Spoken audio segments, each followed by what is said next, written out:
कधीच नाही चुकणार तुमचे फेवरेट टीव्ही शोज झी5 सोबत, तेही एकदम फ्री।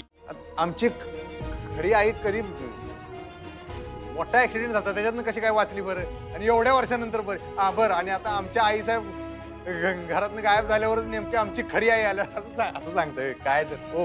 अहो असे चमत्कार घडतात,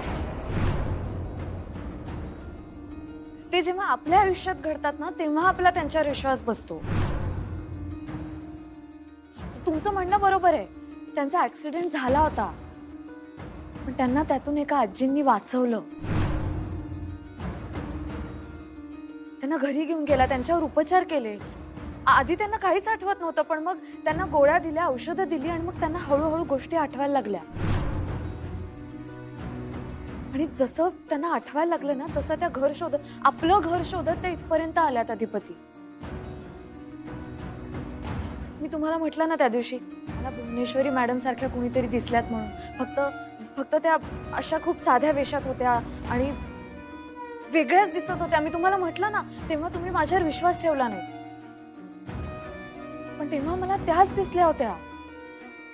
खरं तर त्याच दिवशी मी त्यांना घरी आणलंही असतं, मी त्यांचा पाठलाग करत होते।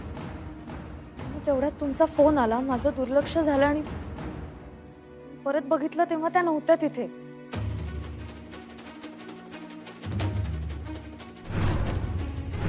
पण माझी खात्री पटली होती की या भुवनेश्वरी मॅडमच आहेत, म्हणून मी त्यांना पुन्हा शोधू लागले। आणि मग फायनली जेव्हा आमची भेट झाली तेव्हा त्यांची भाषा ऐकून, त्यांचं बदललेलं रूप बघून मलाही धक्का बसला, तुमच्यासारखाच। आणि मी त्यांना भुवनेश्वरी मॅडमच समजत होते, पण त्यांनी मला सांगितलं की त्यांचं नाव चारुलता आहे। तरी माझी खात्री पटली नाही, मी घरी येऊन बाबांनाही काही बोलले नाही। तुम्हाला सांगितलं, तुम्ही माझ्यावर विश्वास ठेवला नाही आणि माझंही ठरलं होतं की जोपर्यंत माझी खात्री पटत नाही तोपर्यंत त्यांना घरी घेऊन यायचं नाही। आणि मग योगायोगाने दुसऱ्या दिवशी त्या मला भेटल्या आणि मग त्यांच्या बोलण्यावरून हळूहळू माझ्या लक्षात येऊ लागलं की या चारुलता मॅडमच आहे।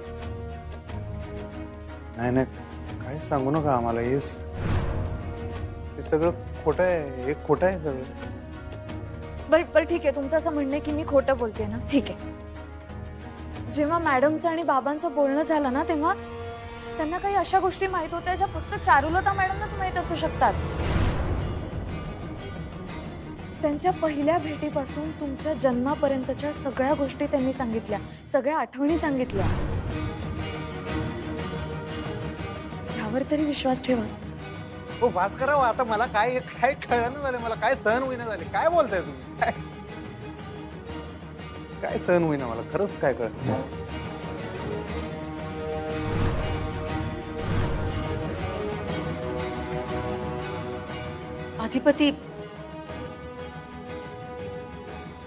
अधिपती मीच तुझी खरी आई आहे, मी तुला जन्म दिला हे सत्य आहे बाळा।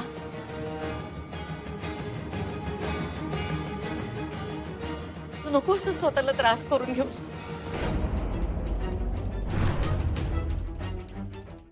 झी5 ॲप डाउनलोड करा आणि पहा सर्व एपिसोड्स एकदम फ्री।